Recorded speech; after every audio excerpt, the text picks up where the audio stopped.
Era el día de Acción de Gracias, 29 años atrás, cuando le propuse matrimonio a mi enamorada. Ya habíamos planeado ir a su casa para pasar las fiestas con ella y sus padres. Yo tenía el anillo en mi bolsillo y toda la resolución del mundo para proponerle matrimonio durante ese feriado. Ahora, antes de contarle cómo lo hice, permítame explicarle más o menos unas cosas acerca mío. Yo crecí en un hogar donde había una regla implícita para todos los varones. Nosotros no podíamos invitar a ninguna chica a la casa a menos que estuviéramos comprometidos o a punto de estarlo. Así que por 3 años y medio que habíamos estado de novios, mi enamorada nunca había entrado a mi casa en Virginia. Y ella sabía por qué. Mis padres la conocían, por supuesto, y ya me habían dicho que aprobaban la relación. Así que estaba bien con eso. Pero todavía no le había preguntado a su padre si podía casarme con ella. Y esa era parte de mi plan durante el feriado. Lo sorprendí con la pregunta cuando él bajó al sótano para reparar unas cosas. Ese fue el único momento en que pude lograr estar solo con él. Él me dijo que había estado planeando en preguntarme a mí ese día cuáles eran mis intenciones con su hija, así que le gané en preguntar. Él me dio su aprobación y ahora ya no quedaba más que hacer sino la parte más difícil. Más tarde ese día, cuando ella y yo estábamos solos, empecé a decirle, me gustaría invitarte a la casa de mis padres para esta Navidad. Hice una pausa para que entendiera lo que estaba yendo. Su expresión me dio a entender que había captado el mensaje. Continué diciendo, eso es si puedo presentarte a todos como mi prometida. Otra pausa y luego agregué, eso es si quisieras casarte conmigo. Ella me miró, juntó sus manos y dijo, no sé. Así no es como pasa en las películas. Si ella estuviera contándole la historia, lo cual no tiene permitido, ella le explicaría que mientras estábamos de novios, cada vez que me atrevía a dar un paso adelante en nuestra relación y expresarle mi amor de alguna forma significativa, me ponía nervioso y terminaba diciéndole que necesitaba tomar un tiempo. Le hice esta mala jugada unas cuantas veces, así que cuando le propuse matrimonio, ella tenía miedo de decirme que sí, porque pensaba que después me iba a echar para atrás. Así que durante los minutos que siguieron le di todas las razones que pude pensar de que esto iba en serio y que ella debería casarse conmigo. Finalmente, después de lo que pareció una eternidad, pero que seguramente fue 1 minuto o 2, ella dijo que sí. Y desde entonces ha estado diciéndole a la gente que tuve que convencerla para que se casara conmigo. Ahora no sé usted, pero personalmente me encantaría volver atrás en el tiempo y hacer algo un poco más romántico. Me encantaría haber hecho algo más creativo y especial para proponerle matrimonio. Y es que a la mayoría de los hombres nos cuesta este tipo de cosas. Y pensamos cómo hacerlo en el tiempo correcto, en el lugar correcto, usar las palabras correctas y ojalá recibir la respuesta correcta. Quizás haya visto el video del hombre que planeó proponerle matrimonio a su novia durante el entretiempo de un juego de la NBA. No sé cómo, pero él logró llevarla hasta el centro de la cancha y cuando todas las cámaras se enfocaron en ellos y los ponían en las pantallas gigantes y en la televisión en vivo, él se inclinó sobre una rodilla, ella se tapó la boca con sus manos en shock. Él tenía un micrófono y le propuso matrimonio. Ella se quedó quieta un momento, luego se agachó para decirle algo al oído y luego salió corriendo de la cancha. Busqué por internet propuesta de matrimonio para ver qué salía y me encontré con una página que decía ¿Cómo proponer matrimonio? Evidentemente todavía hay muchos que necesitan ayuda. Esta página empezaba dando 3 cosas que uno no debe hacer cuando propone matrimonio. Primero, no le proponga matrimonio en frente de sus padres. ¿Cuán obvio es eso? Segundo, no ponga el anillo dentro de ningún comestible. El artículo continúa diciendo, lo último que quiere hacer es proponerle matrimonio mientras la llevan al hospital. Tercero, no le proponga matrimonio 2 días después de conocerla. Al parecer, algunos lo han intentado. Me encontré con unos ejemplos chistosos de unas propuestas de matrimonio que salieron mal. Un hombre, que era muy tímido, se le enredó la lengua apenas sacó el anillo. Se quedó congelado. Así que le tiró la cajita con el anillo a su novia y empezó a correr. Cuando ella agarró la cajita y vio lo que había adentro, ella salió corriendo detrás de él gritándole ¡sí! ¡Sí!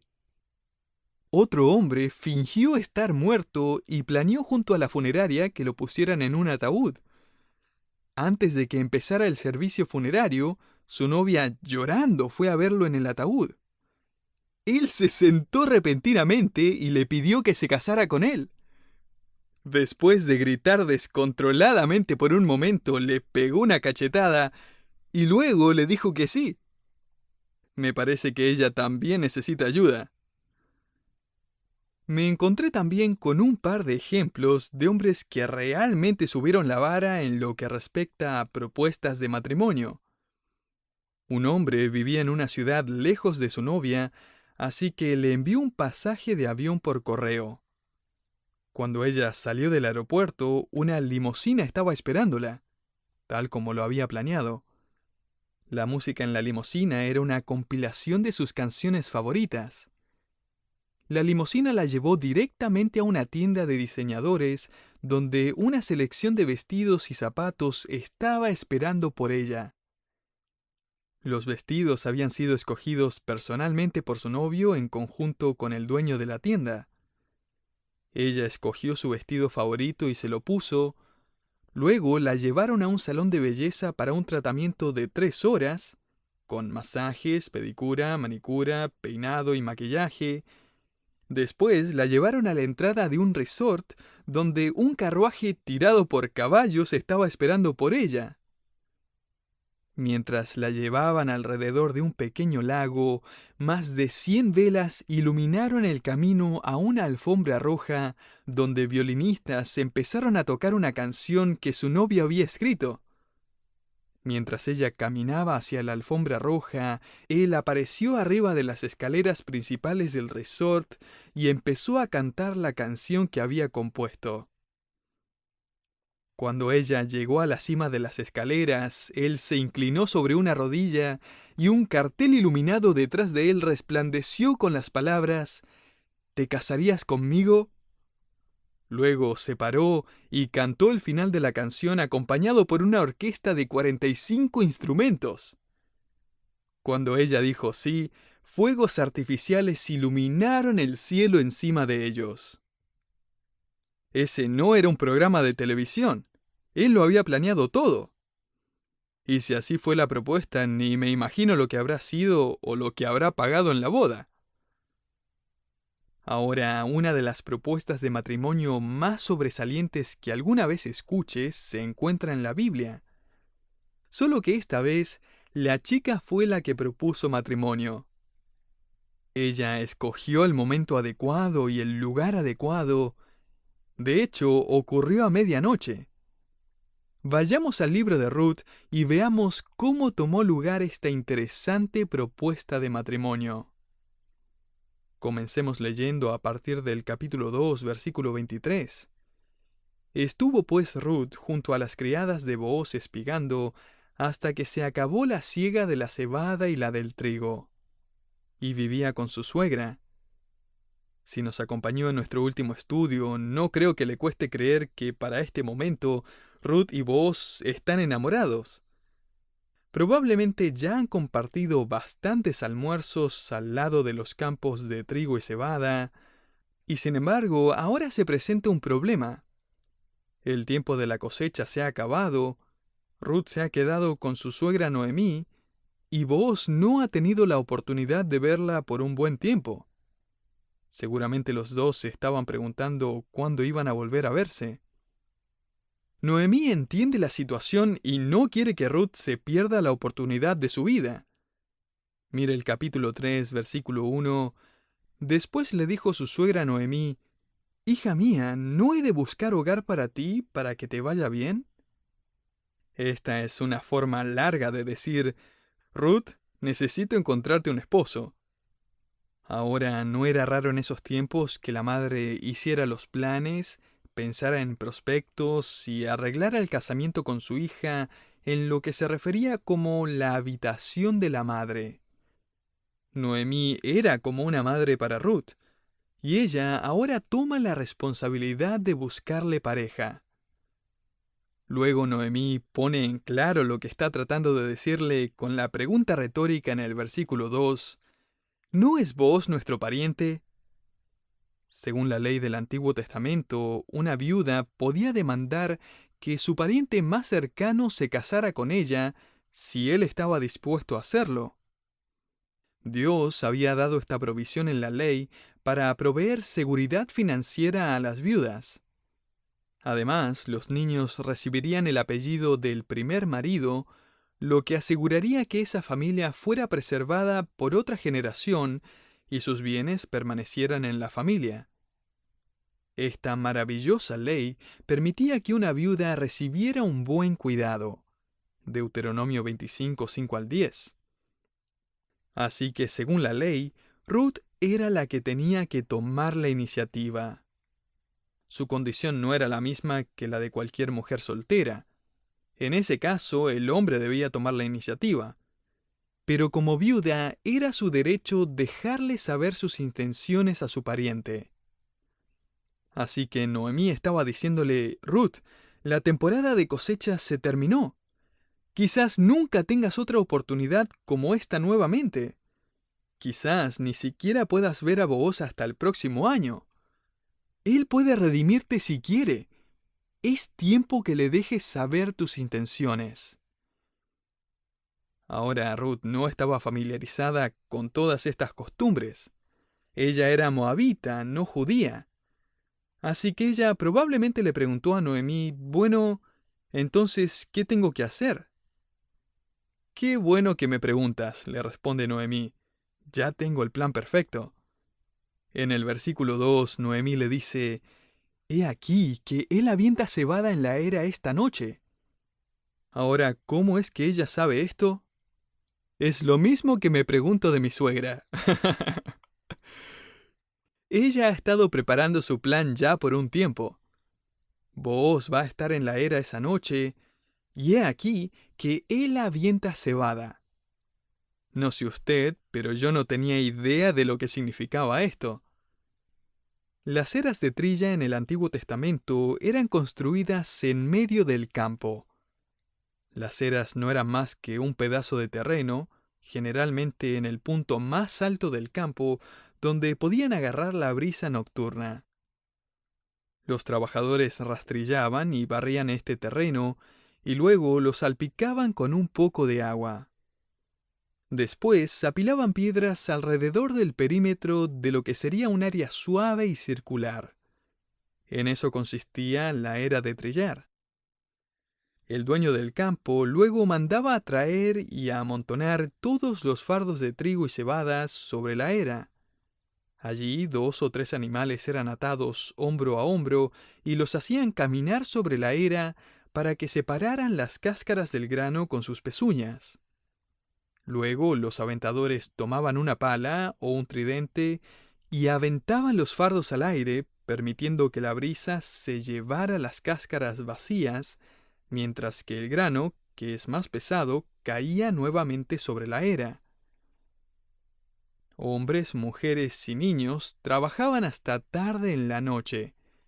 Este era siempre un tiempo de celebración, porque significaba que la cosecha había terminado y tenían alimento para el resto del año.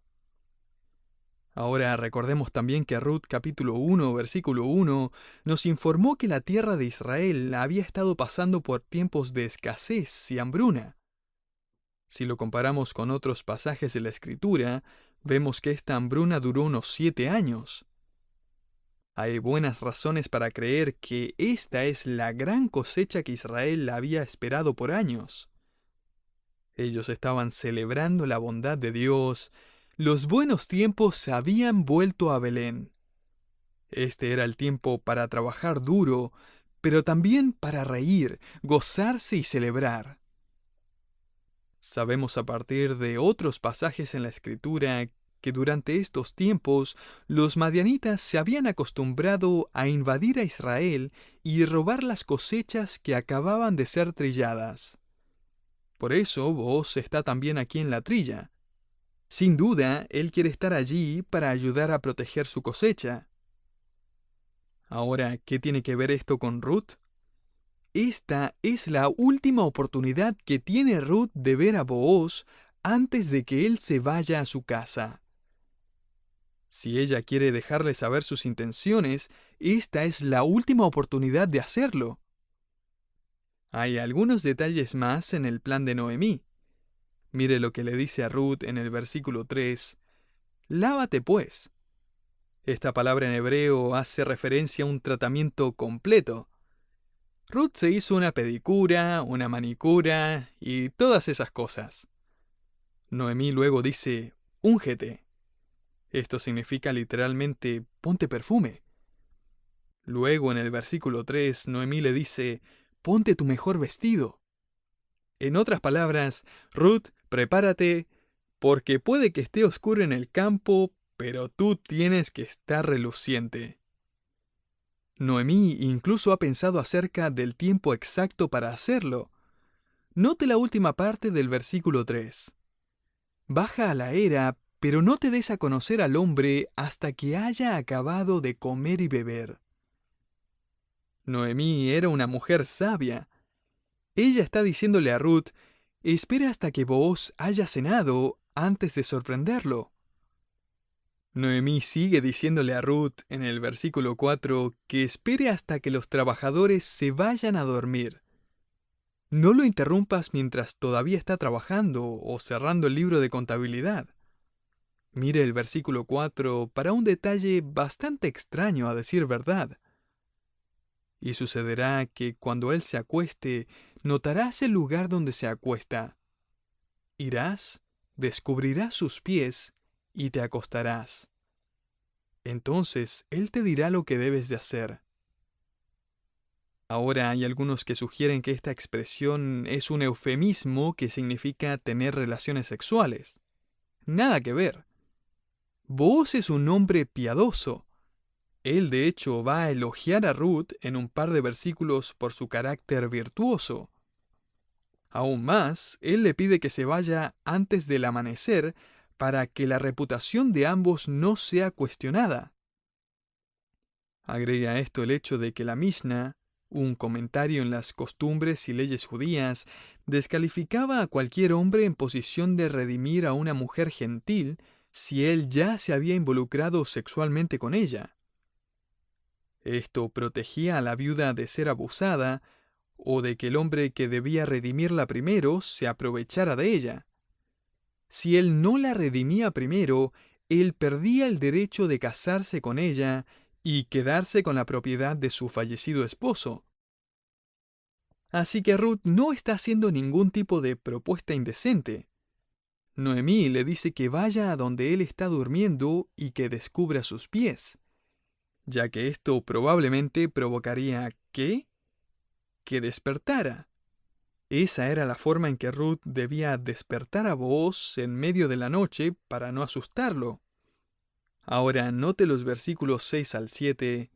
Descendió pues a la era e hizo todo lo que su suegra le había mandado. Cuando Booz hubo comido y bebido y su corazón estaba contento, fue a acostarse al pie del montón de grano. Algunos sugieren que Booz estaba borracho y que Ruth vino cuando él no estaba en sus 5 sentidos para convencerlo de que él hiciera una promesa de la cual luego se arrepentiría. Pero nuevamente el mismo texto responde a estos ridículos comentarios que no pueden mantenerse en pie por sí solos. El texto dice, cuando Booz hubo comido y bebido, y su corazón estaba contento, fue a acostarse. Esta es la frase idiomática hebrea yatab lev, que simplemente significa que él estaba en un buen espíritu. Podríamos decir que él estaba de buen humor. ¿Y por qué no? Él estaba en una fiesta.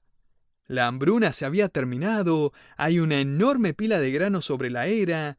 Booz está realmente feliz. Esta parecía ser una noche perfecta. Y Booz no tiene la menor idea que está a punto de ponerse aún mejor. Ahora note el versículo 8. Y aconteció que a la medianoche se estremeció aquel hombre, y se volvió, y he aquí, una mujer estaba acostada a sus pies. La palabra traducida estremecer también puede ser traducido temblar o tiritar. En algún momento, alrededor de la medianoche, a Booz le da frío en los pies. Él se despierta tiritando de frío, se sienta y se inclina para arreglar su frazada y volver a taparse. Cuando lo hace, ve la silueta de una persona acostada a sus pies.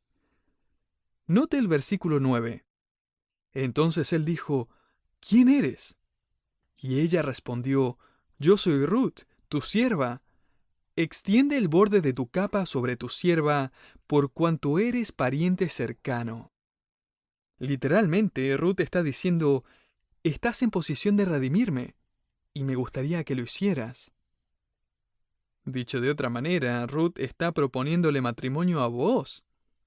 ¿Puede imaginárselo? Booz todavía está medio dormido, todo despeinado, en sus pijamas, y Ruth le propone matrimonio. Es posible que Noemí y Ruth ya sepan que hay otro hombre primero en línea, como vamos a descubrir más adelante. Así que Ruth ha venido secretamente para dejarle saber a Booz cuáles son sus sentimientos y para dejarle saber que ella lo quiere a él, y que le está dando la opción de casarse con ella. Note cuán cuidadosamente Ruth ha escogido sus palabras al proponerle matrimonio a Booz. Hay dos elementos significativos. Note nuevamente en el versículo 9 lo que Ruth está pidiéndole a Booz. Extiende el borde de tu capa sobre tu sierva. Ruth no está pidiéndole su frazada porque hace frío. Ruth está refiriéndose a la costumbre judía en donde el novio colocaba un taliz sobre su novia el día de la boda. Un taliz era una prenda bordada que le pertenecía al novio y que colocaba sobre su novia, simbolizando que ahora él se hacía responsable de cuidarla, protegerla y guiarla. Ruth está preguntándole a Booz, ¿me cubrirías con tu cuidado y tu autoridad? O en pocas palabras, ¿te casarías conmigo? Ruth tiene el derecho de preguntar. Y sin embargo, en vez de forzar a Booz a que tome el rol de pariente redentor, en vez de presionarlo en público y quizás avergonzarlo, ella le estaba dando la oportunidad de rechazar o aceptar su derecho en privado. Esto es como José, que no quiso avergonzar a María, con quien estaba desposado, cuando él descubrió, para su espanto, que ella estaba embarazada. Él trató de dejarla en secreto porque la amaba. Mateo 1:19. Ruth ama a Booz y no quiere avergonzarlo públicamente. Ella va en privado y le deja saber que ella está dispuesta si es que él quiere casarse con ella. Hay algo más que quiero destacar, y es que Ruth no solo menciona una costumbre simbólica, ella también usa una palabra significativa en su propuesta a Booz. Ella le dice, extiende el borde de tu capa sobre tu sierva. Cuando Ruth le propone matrimonio a Booz, ella usa una palabra que Booz usó cuando ellos se conocieron por primera vez. Cuando Booz conversó con ella por primera vez en el capítulo 2, versículo 12, él le dijo, Jehová recompense tu obra, y tu remuneración sea cumplida de parte de Jehová, Dios de Israel, bajo cuyas alas has venido a refugiarte. La palabra que es traducida alas es la misma palabra que Ruth ahora usa para decir, Booz, extiende sobre mí tus alas. Ruth está pidiéndole a Booz que se convierta en la respuesta a su propia oración. Ruth efectivamente estaba susurrándole a Booz, allí en la era de la trilla a medianoche, ¿recuerdas la oración que hiciste por mí unos meses atrás? ¿Te gustaría ser la respuesta a esa oración? Booz apenas puede contener su emoción, y él responde en el versículo 10, «Bendita seas tú de Jehová, hija mía». En hebreo esta es una palabra que se pronuncia «Oh, sí». «Shh, vas a despertar a los demás», le responde Ruth. «Sí lo sé», le responde, «pero no lo puedo creer. Por supuesto que quiero casarme contigo. Me enamoré de ti el primer día que te conocí». «Yo también», le respondió Ruth. Obviamente necesita tomar años de hebreo para ver todo eso en el texto. La verdad es que lo primero que hace Booz es alabar a Dios por esta gran mujer y responder, sí, también quiero casarme contigo. Sin embargo, la respuesta de Booz no termina allí. Él va a mencionarle a Ruth que hay un serio problema que necesitan resolver primero. Pero no nos adelantemos.